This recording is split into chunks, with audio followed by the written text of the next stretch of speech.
जय हिंद दोस्तों। इस क्लास में हम कक्षा 10 विज्ञान के कंप्लीट रिवीजन बताएंगे। ठीक है। खंड आपका कह सकते हैं पाठ पहला केमिस्ट्री विभाग का। आपको क्या पढ़ के पेपर में जाना है, क्या नहीं पढ़ना है, इसके बारे में चर्चा किया जाएगा। ठीक है, तो वीडियो को पूरा देखिएगा, बहुत ही महत्वपूर्ण क्लास है। ठीक है, हमने जितना भी गणित में बताया था प्रश्न, वही सारे प्रश्न आपके गणित को पेपर में देखने को मिले थे। ठीक है, तो विज्ञान का भी प्रश्न जो बताएंगे उसी को तैयार कर लेना है और आपका पेपर खूब अच्छे से होगा, बढ़िया से होगा। उसी प्रश्नों को याद करना है। ठीक है, तो चलिए। तो इसमें देखिए 4 चैप्टर है आपके केमिस्ट्री में। पहला रासायनिक अभिक्रिया के प्रकार। ठीक है, तो चलिए बताते हैं आपको क्या क्या इसमें पढ़ना है। ठीक है, तो सबसे पहले रासायनिक समीकरण आप लोग जानते ही हैं कि रासायनिक समीकरण होता क्या है। ठीक है, तो इसको आपको क्या करना है, रासायनिक समीकरण तो आप जानते ही हैं, इसको तैयार कर लीजिएगा। ठीक है, उसके बाद आता है इसमें आपका सबसे महत्वपूर्ण है रासायनिक अभिक्रिया के प्रकार। ठीक है, आपका क्या महत्वपूर्ण है, रासायनिक अभिक्रिया के प्रकार।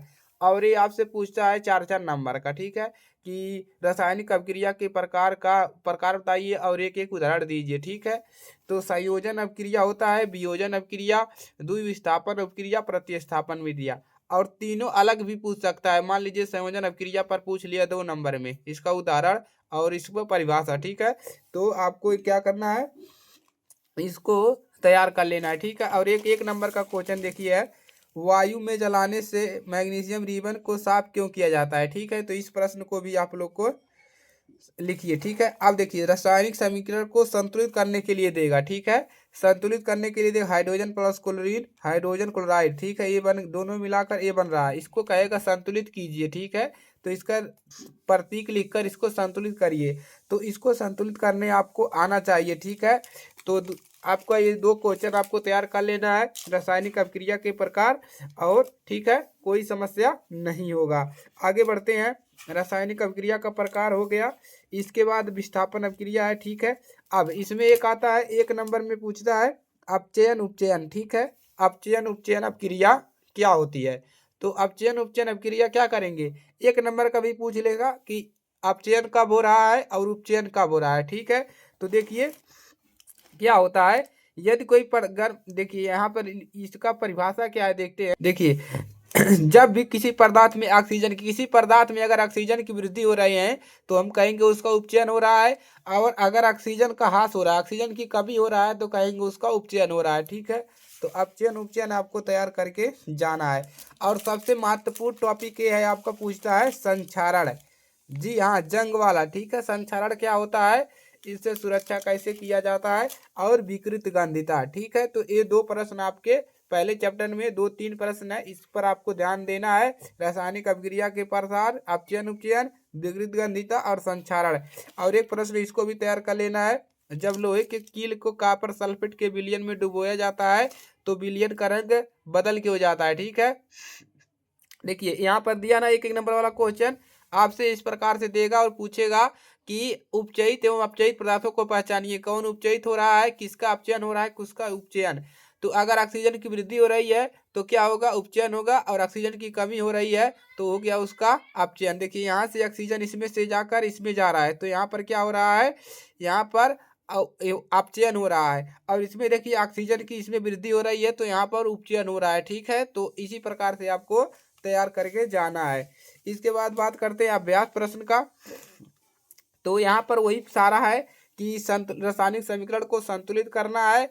और देखिए यहाँ पर भी इतना प्रश्न दिया है और कह रहा है कि इसको संतुलित कीजिए। ठीक है, इसको संतुलित करना हमने आपको सिखा दिया है, और रासायनिक समीकरण लिखने के लिए भी दे सकता है। ठीक है, चलिए आगे बात करते हैं। तो इसमें आपको क्या पढ़ना है, ऊष्माक्षेपी ऊष्माशोषी अभिक्रिया का क्या अर्थ है, उदाहरण दीजिए। तो इसको तैयार कर लीजिएगा। श्वसन को ऊष्माक्षेपी अभिक्रिया क्यों कहते हैं, वर्णन कीजिए। वियोजन देखिए यहाँ पर दिया है ना, वियोजन अभिक्रिया को संयोजन अभिक्रिया से विपरीत क्यों कहा जाता है, यानी दोनों में अंतर पूछ लिया है। वियोजन और संयोजन में रासायनिक अभिक्रिया के ही प्रकार हैं।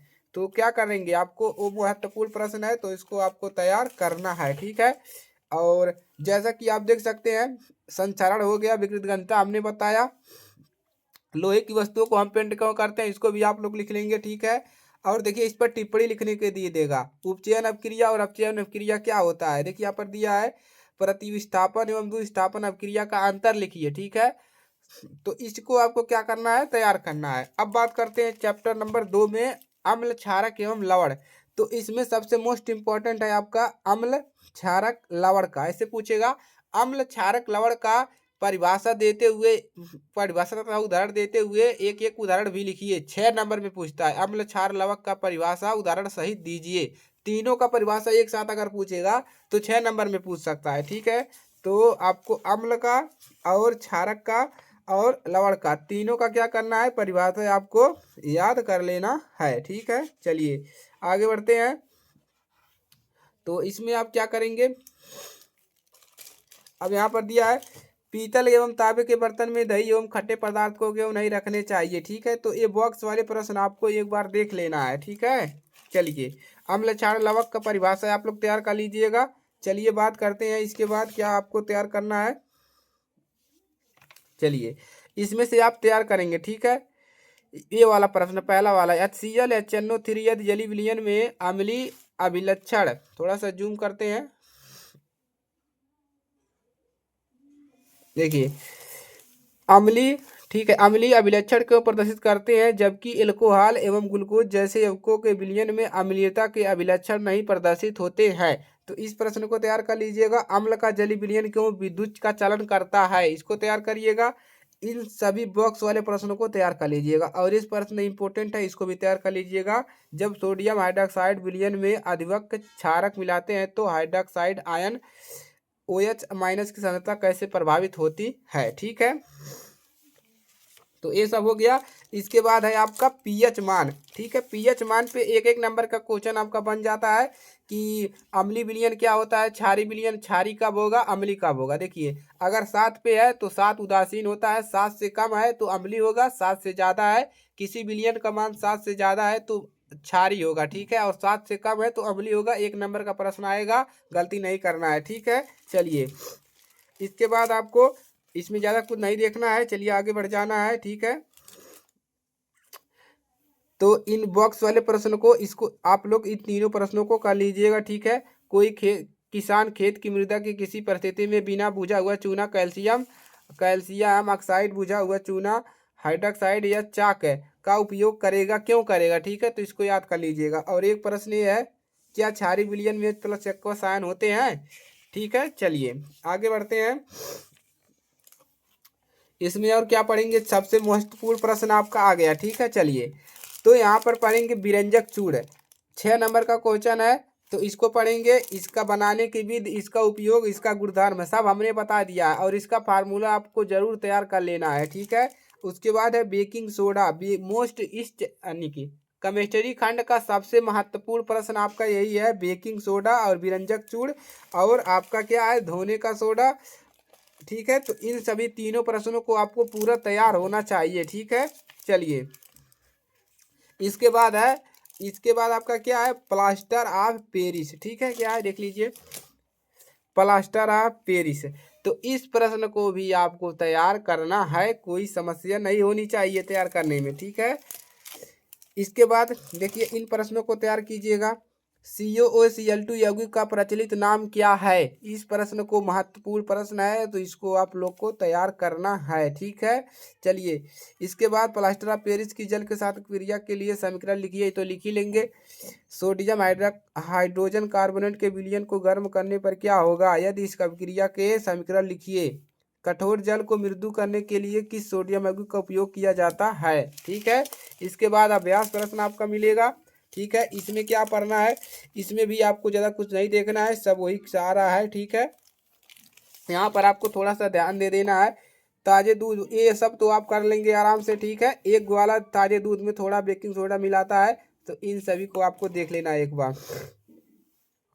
प्लास्टर ऑफ पेरिस को अधरोधी बर्तन में क्यों रखना चाहिए, धोने का सोडा, बेकिंग, ये सब वही है, ठीक है। चलिए अगला चैप्टर है धातु एवं अधातु। इसमें क्या पढ़ना है, चलिए बताते हैं।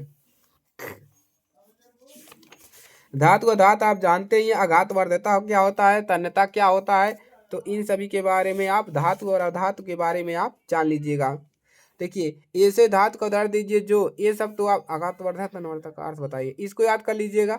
अघात वर्ध तथा तन्य का अर्थ बताइए, ठीक है। और अब अगला क्वेश्चन आपका है, वो धातुओं का वायु में दहन करने से क्या होता है, तो इसको तैयार करिएगा। ठीक है, धातुओं को अगर वायु में जलाने पर धातुएं जल के साथ अब क्रिया क्यों करती है, इसको भी तैयार कीजिएगा। और अम्लों के साथ अब क्रिया करती है, क्या होता है, लवणों के साथ अब क्रिया। ठीक है, चलिए अगला आप याद करेंगे सबसे most important question chapter number 3 का संक्रियता श्रेणी। ठीक है, ये हर साल आपके पेपर में आता है, तो मान के चलिए किसी ना किसी सेट में, सातों सेट में एक सेट की किसी 2-3 सेट में तो कन्फर्म है आएगा संक्रियता श्रेणी। और इसका टेबल भी यहाँ पर दिया गया है, इसी को बनाना रहता है। परिभाषा लिखेंगे, इसको बनाएंगे, 4 नंबर का प्रश्न बनेगा। ठीक है, तो इसको आपको याद में रखना है संक्रियता श्रेणी को। ठीक है, सोडियम को केरोसिन तेल में डुबो कर क्यों रखा जाता है, तो इसको तैयार कर लीजिएगा एक बार। इसके बाद है जिंक को आयरन सल्फेट के विलयन में डालने से क्या होता है, इसकी रासायनिक अभिक्रिया लिखिए।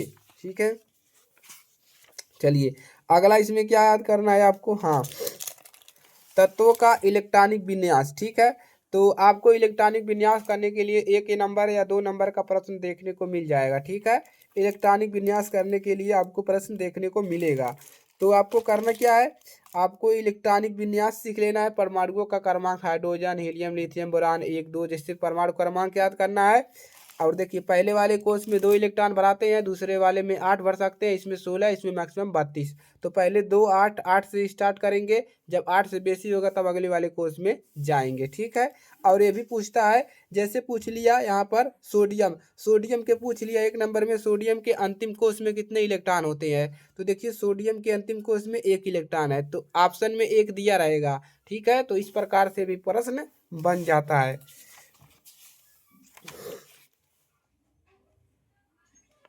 आयनिक कवकों का गुणधर्म आप लोग धातुओं का निष्कर्षण। ठीक है, तो संक्रियता श्रेणी में देखिए, संक्रियता श्रेणी के ऊपर वाले धातुओं का निष्कर्षण पूछ सकता है, बीच वाले धातुओं का निष्कर्षण और नीचे वाले धातुओं का निष्कर्षण। तो एक ही प्रश्न है, 4 प्रश्न आपका तैयार होगा। ठीक है, संक्रियता श्रेणी अगर तैयार कर लिए। ठीक है, चलिए आगे बताते हैं। तो तीनों पढ़ लीजिएगा, संक्रियता श्रेणी से धातुओं का निष्कर्ष। ठीक है, इसके बाद एक और क्वेश्चन है, धातुओं का परिकर्षण कैसे करते हैं, विद्युत अपघटनी परिकर्षण। ठीक है, इसको तैयार करिएगा, विद्युत अपघटनी परिकर्षण। ये महत्वपूर्ण क्वेश्चन है, आ सकता है पेपर में।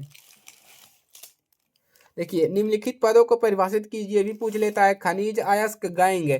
तो इन सभी को परिभाषा आपको पता होना चाहिए, इसका परिभाषा क्या होता है। चलिए अब यहाँ पर भी देखिए संचारण देखने को मिल जाएगा, तो संचारण को तैयार करिएगा, क्योंकि ये बार बार देख रहा है। संचारण से सुरक्षा कैसे कर सकते हैं, ये भी पूछेगा।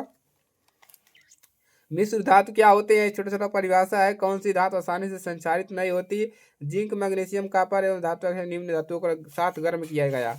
ठीक है, चलिए इसके बाद क्या करेंगे, चलिए हाँ इसको तैयार करिएगा, प्रत्यूष वाला। प्रत्यूष और किसी धातु एवं के विद्युत अपघटनी परिकर्षण में आप एनोड, कैथोड एवं विद्युत अपघटनी किसे बनाएंगे। प्रत्यूष ने सल्फर चूर्ण को इस चैपुला से लेकर उसे गर्म किया, चित्र के अनुसार एक परखंडी को उल्टा करके उसने उत्सर्जित गैस को एकत्रित किया। गैस की क्रिया क्या होगी, सूखे लिटमस पत्र पर, आर्द्र लिटमस पत्र पर। तो ये महत्वपूर्ण प्रश्न है, ये तो आप कर ही लेंगे। ठीक है, इन सभी का कारण बताइए। तांबे के मलिन पर रासायनिक गुणधर्मों का धातु का धातु विभेद कीजिए। हाँ इसको याद कर लीजिएगा, रासायनिक गुणधर्मों के आधार पर धातुओं एवं अधातुओं में विभेद कीजिए। ठीक है, गर्म जल का टैंक बनाने वाले में तांबे का उपयोग होता है, परंतु चलिए हाँ एक और क्वेश्चन याद करिएगा, उभयधर्मी ऑक्साइड क्या होते हैं, और 2 उभयधर्मी ऑक्साइडों का उदाहरण दीजिए। ठीक है, तो इसको तैयार कर लीजिएगा, ये भी तैयार कर लीजिएगा। आपको हथौड़ी, बैटरी इतना स्विच दिया गया हो तो इनका प्रयोग करके धातुओं एवं अधातुओं के नमूने के बीच, ये तो आसान है जी, तैयार कर लीजिए। ठीक है, एक चैप्टर और है आपका कार्बन एवं उसके यौगिक है, इसमें क्या पढ़ोगे, कार्बन एवं उसके यौगिक में आप पढ़ोगे सबसे पहले इलेक्ट्रॉन बिंदु संरचना। ठीक है, तो आप क्या पढ़ेंगे, परमाणुओं का बंध।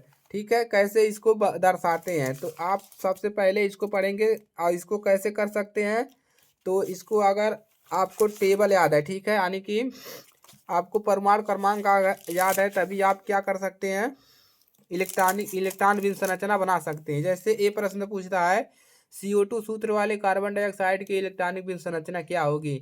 यहाँ पर ऑक्सीजन 2 है, कार्बन 1 है। सल्फर के 8 परमाणुओं से बने सल्फर के अणु के इलेक्ट्रॉन बीम संरचना क्या होगी? संकेत भी दिया है, ठीक है।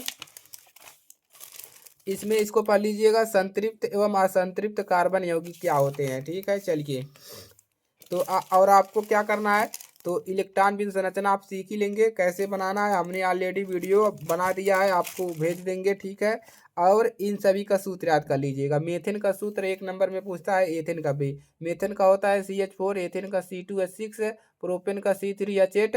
देखिए, एथ मेथ मेथ एथ प्रोप, एक मेथ पे 1 कार्बन, एथ पे 2 कार्बन, तो कार्बन से भी आप इसको याद कर सकते हैं, ठीक है। चलिए, इसके बाद आपको समजाति श्रेणी पढ़ना है। इस चैप्टर का महत्वपूर्ण प्रश्न है, समजाति श्रेणी क्या होता है, ठीक है। इसको आप लोग को तैयार करना है। अब आता है IPSC नाम, ठीक है। तो IPSC नाम आपको भी 2 नंबर का देखने को मिलेगा, ये ऑब्जेक्टिव में भी मिलेगा और लिखित में भी हो सकता है 2 नंबर में पूछ ले, ठीक है।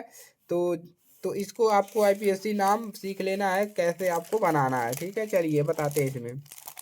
देखिए, इसको तैयार कीजिएगा। पेंटेन के लिए आप कितने संरचनात्मक असममियाओं का चित्रण कर सकते हैं?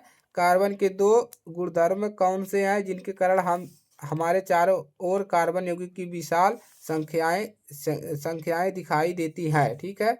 साइक्लोपेंटेन का सूत्र तथा इलेक्ट्रॉन बीम संरचना क्या होगी? निम्नलिखित यौगिकों को संरचनाएं चित्र कीजिए, ये भी पूछ सकता है किसी में से, ठीक है। और निम्नलिखित के नामकरण कैसे करेंगे? इसका नामकरण करना है IPSC नाम, ठीक है। चलिए, देन भी आप थोड़ा सा देख लीजिएगा एक बार। इसके बाद क्या पढ़ना है, चलिए, ऑक्सीकरण है, संकलन अभिक्रिया है, ठीक है। प्रतिस्थापन अभिक्रिया यहाँ पर भी देखने को मिलेगा, और एक अभिक्रिया मिलेगा आपको संकलन अभिक्रिया, ठीक है, संकलन अभिक्रिया। ये दोनों प्रश्न जरूर तैयार करिएगा। एथेनॉल से एथेनोइक अम्ल में परिवर्तन को ऑक्सीकरण अभिक्रिया क्यों कहते हैं, ठीक है। एक क्वेश्चन तैयार कर लीजिए। इसके बाद एथेनोइक अम्ल के गुणधर्म ये नहीं पढ़ना है, ठीक है। साबुन और अपमार्जक, हाँ, इसको पढ़ लीजिएगा जरूर। साबुन और अपमार्जक कभी कभी पूछ लेता है। तो प्रयोग द्वारा एल्कोहल एवं कार्बोक्सिलिक अम्ल में कैसे अंतर कर सकते हैं? ऑक्सीकरण ऑक्सीकारक क्या होते हैं? तो छोटा सा एग्जाम्पल है, लेकिन इसको तैयार कीजिएगा, ठीक है। मीसेल आपको दे देगा। इसके बाद है अभ्यास प्रश्न। तो देखिए, यहाँ पर समजाति श्रेणी क्या है, उदाहरण देते हुए समझाइए। मोस्ट इंपोर्टेंट क्वेश्चन है, तैयार करिएगा। देखिए, इन सभी का आप में से किसी में से एक का आपको देगा 1 नंबर में, इलेक्ट्रॉन बीम संरचना बनाने के लिए। तो चारों सीख लीजिए, ठीक है। और कार्बन उसके यौगिक अधिकार कठोर जल को हाइड्रोजनीकरण क्या है, इसका औद्योगिक अनुप्रयोग क्या है, ठीक है। असंतृप्त और असंतृप्त कार्बन के बीच रासायनिक अंतर समझाने के लिए परीक्षण बताइए। साबुन की सफाई प्रक्रिया में क्रिया विधि बताइए, ठीक है।